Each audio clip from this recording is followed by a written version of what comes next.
Hello friends, once again welcome to my channel jazz the English. दोस्तों, जैसा कि आप जानते हैं, इस चैनल पर मैं आपके लिए लेकर आता हूं इंग्लिश विषय से जानकारी।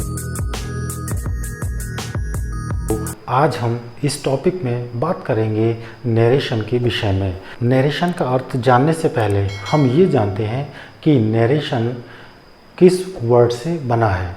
दोस्तों, यहाँ मैंने एक शब्द लिखा है नरेट। तो नरेट का हिंदी में अर्थ होता है सविस्तार वर्णन करना, कुछ कहना, कह सुनाना।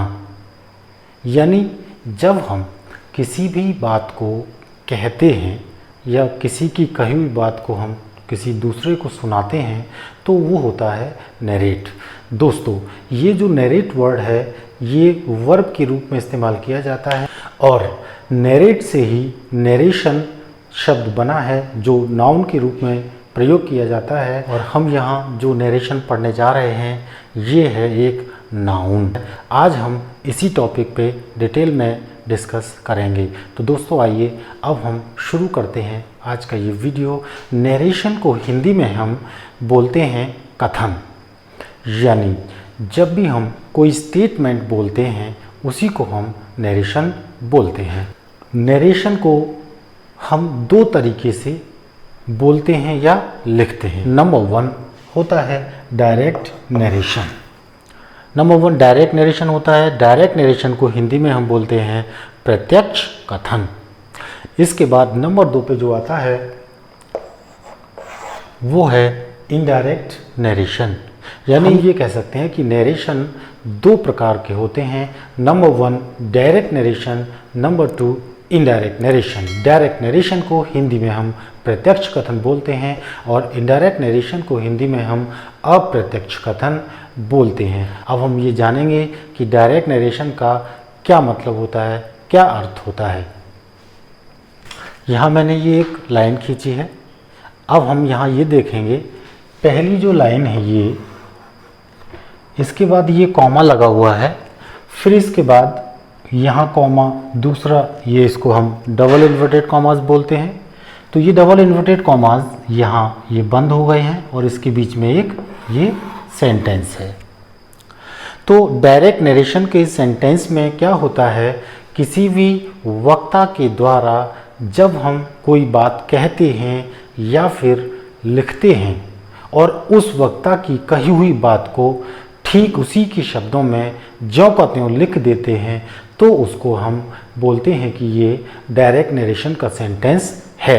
डायरेक्ट नरेशन के सेंटेंस में सबसे बड़ी पहचान ये होती है कि वक्ता के द्वारा कहे हुए शब्दों को हम इन्वर्टेड कॉमास के अंदर बंद कर देते हैं। यहाँ मैंने यही लिखा है, ये एक पार्ट ये हो गया और एक पार्ट ये हो गया। यहाँ हमने इन्वर्टेड कॉमा में बंद कर दिया है। तो ये पूरा का पूरा जो पार्ट है ये हम इसको कहेंगे डायरेक्ट नरेशन का ये सेंटेंस है। यानी डायरेक्ट नरेशन के सेंटेंस में सबसे महत्वपूर्ण बात ये होती है कि इसमें वक्ता के द्वारा कहे हुए बात को हम ज्यों का त्यों उसी के शब्दों में कह देते हैं, साथ ही साथ इन्वर्टेड कॉमास में बंद भी कर देते हैं।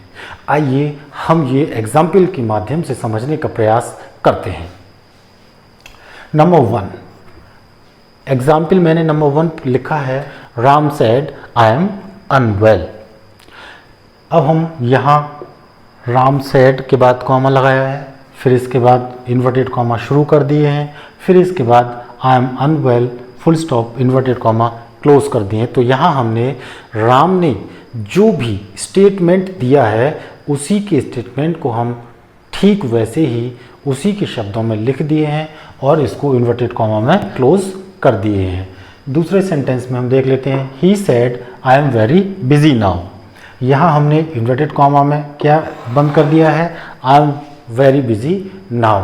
तो मैं ये आशा करता हूँ कि डायरेक्ट नरेशन का वास्तविक अर्थ आपकी समझ में आ गया होगा। जैसे कि मैंने बताया, किसी भी वक्ता के द्वारा कहे हुए वाक्य को ज्यों का त्यों उसी के शब्दों में लिख दें अथवा कह दें और उसको इन्वर्टेड कॉमा में बंद कर दें तो उसको हम डायरेक्ट नरेशन का सेंटेंस कहते हैं। यही डायरेक्ट नरेशन होता है।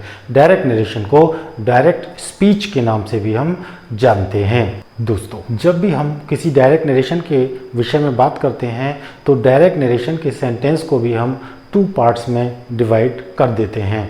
नंबर 1 जो पार्ट होता है वो होता है रिपोर्टिंग वर्ब और नंबर 2 पार्ट होता है रिपोर्टेड स्पीच। ये इन्वर्टेड कॉमा शुरू हुआ यहाँ से, इन्वर्टेड कॉमा के इधर वाला जो पार्ट है जो इन्वर्टेड कॉमा के बाहर है, इस पूरे पार्ट को हम बोलेंगे कि ये रिपोर्टिंग वर्ब वाला पार्ट है। ठीक इसी तरह से इन्वर्टेड कॉमास के अंदर जो पार्ट होता है उसको हम बोलते हैं रिपोर्टेड स्पीच। तो आइए अब हम यहाँ एग्जाम्पल्स में समझ लेते हैं। जैसे यहाँ हमने लिखा राम सेड, यहाँ इन्वर्टेड कॉमा के ये बाहर है पार्ट, तो ये आपका हो गया रिपोर्टिंग वर्ब, और क्योंकि ये इन्वर्टेड कॉमा के अंदर है पार्ट, ये हो गया आपका रिपोर्टेड स्पीच। तो दोस्तों हमने देखा कि डायरेक्ट नरेशन का सेंटेंस जब भी लिखा जाता है तो वह 2 पार्ट में होता है। एक पार्ट होता है उसका रिपोर्टिंग वर्ब जो इन्वर्टेड कॉमा के बाहर होता है, और दूसरा पार्ट होता है रिपोर्टेड स्पीच जो इन्वर्टेड कॉमा के अंदर होता है। अब हम आगे डिस्कस करते हैं। तो अब हम इनडायरेक्ट नरेशन के विषय में डिस्कस करते हैं। इनडायरेक्ट नरेशन को हिंदी में हम अप्रत्यक्ष कथन बोलते हैं। इनडायरेक्ट नरेशन को किस तरह से परिभाषित कर सकते हैं ये जान लेते हैं। दोस्तों, जब किसी भी वक्ता के द्वारा कहे गए शब्दों को या उसके द्वारा कहे हुए स्टेटमेंट को या कथन को हम जो कहते हो उसी के शब्दों में न कहकर बल्कि अपने ही शब्दों में उसको डिस्क्राइब करें या उसको लिखें या उसको बताएं, तो वह इनडायरेक्ट नरेशन होता है। इसके अंतर्गत कुछ ऐसे वर्ड्स होते हैं जिनका हम प्रयोग करते हैं। आइए जान लेते हैं।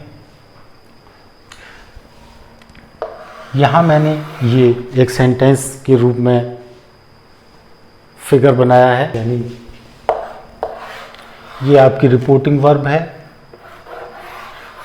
ये आपकी रिपोर्टेड स्पीच है और ये आपका कंजंक्शन है। यानी इनडायरेक्ट सेंटेंस को जब भी हम लिखते हैं तो उस वाक्य में सबसे पहले जो रिपोर्टिंग वर्ब आती है वह बदल जाती है। उसके बाद जो इन्वर्टेड कॉमा आता है और जो कॉमा का प्रयोग किया जाता है उसको तो हम हटा देते हैं और उसके स्थान पर हम एक कंजंक्शन का प्रयोग कर देते हैं। कंजंक्शन सेंटेंस के भाव के अनुसार प्रयोग किया जाता है। अब यहाँ हम देखते हैं कि क्या चेंजेस होते हैं। सबसे पहली बात तो यह है कि इसकी जो रिपोर्टिंग वर्ब होती है यानी ये वाला पार्ट ये चेंज हो जाता है। दूसरी बात क्या है, कंजंक्शन का इस्तेमाल हो जाता है। तीसरी बात क्या है कि जो प्रोनाउंस होते हैं रिपोर्टेड स्पीच वाले वाक्य में उनको भी हम चेंज कर देते हैं। साथ ही साथ रिपोर्टेड स्पीच के सेंटेंस में जो वर्ब आई हुई होती है उसको भी हम चेंज कर देते हैं। तो डायरेक्ट नरेशन और इनडायरेक्ट नरेशन के बीच में क्या अंतर होता है, क्या फ़र्क होता है, इस बात को हम एग्जाम्पल्स के माध्यम से समझने का प्रयास करते हैं। पहले सेंटेंस हमने डायरेक्ट नरेशन का लिखा है, जैसे Ram said I am unwell. अब यहाँ पे ये सेंटेंस है डायरेक्ट नरेशन का, क्योंकि यहाँ पे इन्वर्टेड कॉमास का प्रयोग किया गया है और ये 2 पार्ट में है। एक तो ये रिपोर्टिंग वर्ब है और ये वाला जो पार्ट है ये रिपोर्टेड स्पीच का पार्ट है। ठीक इसी तरह से दूसरा सेंटेंस है he said I am very busy now. यहाँ पे ये रिपोर्टिंग वर्ब हो गई और ये रिपोर्टेड स्पीच हो गई। अब हम इनको इनडायरेक्ट में किस तरह से चेंज करते हैं, किस तरह से इनको लिखते हैं, ये जान लेते हैं। पहले सेंटेंस को हमने इनडायरेक्ट में जब चेंज किया तो हो गया ये Ram said that he was unwell. अब हमने यहाँ देखा कि यहाँ दैट का इस्तेमाल किया गया है, इसके बाद यहाँ वॉज का इस्तेमाल किया गया है। यहाँ जो प्रोनाउन है ये चेंज हो गया है। पहले प्रोनाउन यहाँ पे आई था, अब प्रोनाउन ही हो गया। पहले यहाँ वर्ब एम था, अब वर्ब वॉज हो गया। इसी तरह दूसरे सेंटेंस में हम देखते हैं he said I am very busy now. जब इसको हम इनडायरेक्ट में चेंज करते हैं तो यहाँ कंजंक्शन का प्रयोग कर दिया गया है। इसके बाद देखिए यहाँ आई था पहले, अब यहाँ पे ही हो गया। ठीक उसी तरह से यहाँ एम पहले था, अब यहाँ वॉज हो गया। फिर इसके बाद यहाँ नाउ था, अब यहाँ देन हो गया है। तो ये कुछ वर्ड्स होते हैं जिनको हम प्रयोग करते हैं किसी भी सेंटेंस को डायरेक्ट से इनडायरेक्ट में लिखने के लिए। तो ये हमने एग्जाम्पल्स के माध्यम से दोस्तों समझ लिया कि डायरेक्ट नरेशन क्या होता है और इनडायरेक्ट नरेशन क्या होता है। तो आइए अब हम अगले पॉइंट के ऊपर डिस्कस करते हैं। दोस्तों, जैसा कि हम जानते हैं कि डायरेक्ट नरेशन का जो सेंटेंस होता है उसको इनडायरेक्ट में प्रयोग किया जाता है। तो किसी भी डायरेक्ट नरेशन का जो सेंटेंस होता है इसको इनडायरेक्ट में हम किस प्रकार बदलते हैं, ये जानने से पहले हमें ये जानना ज़रूरी है कि डायरेक्ट नरेशन में जो रिपोर्टेड स्पीच वाला पार्ट होता है उसके विषय में पहले जानते हैं। रिपोर्टेड स्पीच का जो पार्ट होता है वो एक सेंटेंस होता है, ये हम जानते हैं। यानी रिपोर्टेड स्पीच वाला जो पार्ट होता है वह एक सेंटेंस होता है। और जैसा कि मैंने पिछले वीडियो में ये क्लियर कर दिया है कि जो सेंटेंस होता है उसके विषय में मैंने उस वीडियो में डिस्कस किया है। दोस्तों, यदि आपने मेरा वो वीडियो नहीं देखा है तो मैं आई बटन में लिंक दे दूंगा, उसमें जाकर के आप सजेस्टेड वीडियोस में देख सकते हैं और अपने कन्फ्यूज़न को पूरी तरह से दूर कर सकते हैं। तो अभी मैं बताया सेंटेंस को मुख्यतः हम 5 भागों में बांटते हैं जो यहाँ हमने लिखे हैं। Number 1 assertive sentences, number 2 interrogative sentences, number 3 imperative sentences, number 4 exclamatory sentences, number 5 optative sentences. यानी रिपोर्टेड स्पीच वाला जो पार्ट होता है, यानी जो इन्वर्टेड कॉमा के अंदर होता है, वह पार्ट ये 5 तरह से हो सकता है। ये असर्टिव हो सकता है, ये इंटरोगेटिव हो सकता है, ये इंपेरेटिव सेंटेंस हो सकता है, ये एक्सक्लेमेटरी सेंटेंस हो सकता है, ये ऑप्टेटिव सेंटेंस भी हो सकता है। तो हम अब डिटेल में बात करेंगे। सबसे पहले यदि रिपोर्टेड स्पीच वाला जो पार्ट है वह असर्टिव सेंटेंस है तो हम ऐसे वाक्यों को किस तरीके से डायरेक्ट नरेशन से इनडायरेक्ट नरेशन में कन्वर्ट कर देते हैं। तो अब हम कुछ रूल्स हैं, कुछ नियम हैं डायरेक्ट से इनडायरेक्ट में किसी भी सेंटेंस को कन्वर्ट करने के लिए, जिनका हम प्रयोग करके सेंटेंस को डायरेक्ट से इनडायरेक्ट में कन्वर्ट कर देते हैं। तो आइए यहाँ हम जान लेते हैं, थोड़ी डिटेल्स में जान लेते हैं कि किस सेंटेंस को किस तरह से हम चेंज करते हैं। तो दोस्तों, मैंने बताया रिपोर्टेड स्पीच वाला पार्ट असर्टिव सेंटेंस है, तब हम उसको किस प्रकार चेंज करेंगे। तो सबसे पहले हम शुरू करेंगे रिपोर्टिंग वर्ब से। तो हम यहाँ रूल नंबर 1 के रूप में मैंने लिखा है, ये है आपकी रिपोर्टिंग वर्ब। रिपोर्टिंग वर्ब में सब्जेक्ट भी होगा, वर्ब भी होगा, ऑब्जेक्ट भी होगा। तो अब हम यहाँ कंडीशन क्या कह रहे हैं कि ये जो वर्ब है, अगर ये वर्ब प्रेजेंट टेंस में दी गई हो या फिर फ्यूचर टेंस में दी गई हो, साथ ही साथ इस रिपोर्टिंग वर्ब में ऑब्जेक्ट नहीं आया हो, तब हम क्या करते हैं, अगर यहाँ ये जो वर्ब है वर्ब के रूप में यहाँ डायरेक्ट नरेशन का सेंटेंस है, रिपोर्टिंग वर्ब वाला पार्ट है, उसमें ये क्रियाएं आएंगी। मैं अगर वर्ब प्रेजेंट टेंस या फ्यूचर टेंस में है तो इस तरह की क्रियाएं अधिकांशतः प्रयोग की जाती हैं। से का प्रयोग किया जाता है, सेज का प्रयोग किया जाता है, विल से का प्रयोग किया जाएगा और शैल से का प्रयोग किया जाएगा। तो अगर ये क्रियाएं आएंगी तो जब हम इनको इनडायरेक्ट में चेंज करेंगे तो हम इनमें कोई भी चेंज नहीं करते हैं। ये क्रियाएं जैसी आएंगी वैसी ही इनडायरेक्ट में भी हम लिख देते हैं। ये हम तब करते हैं जबकि यहाँ ऑब्जेक्ट न दिया गया हो।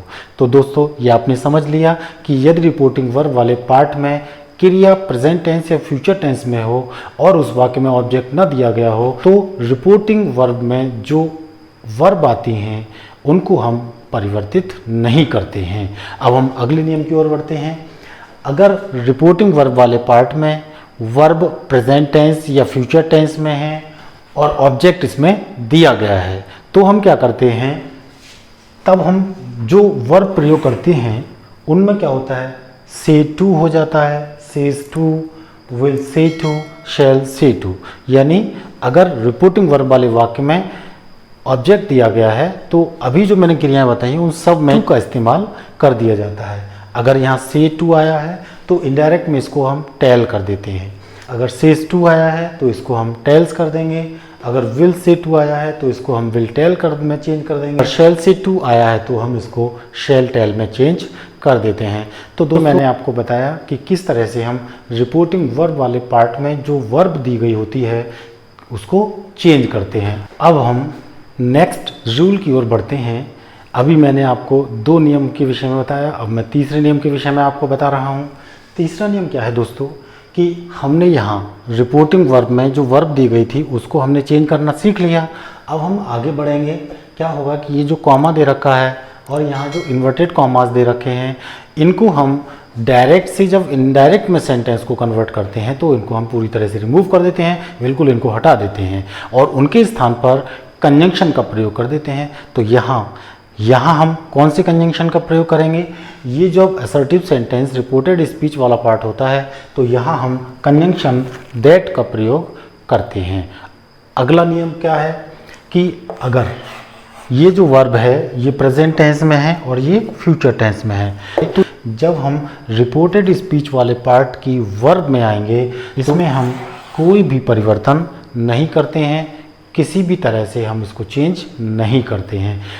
ये 4 मैंने नियम आपको बताए और हम इन चारों नियमों को अब हम एग्जाम्पल्स के माध्यम से समझने का प्रयास करेंगे। तो यहाँ हम अब एग्जाम्पल्स के विषय में समझने का प्रयास करते हैं।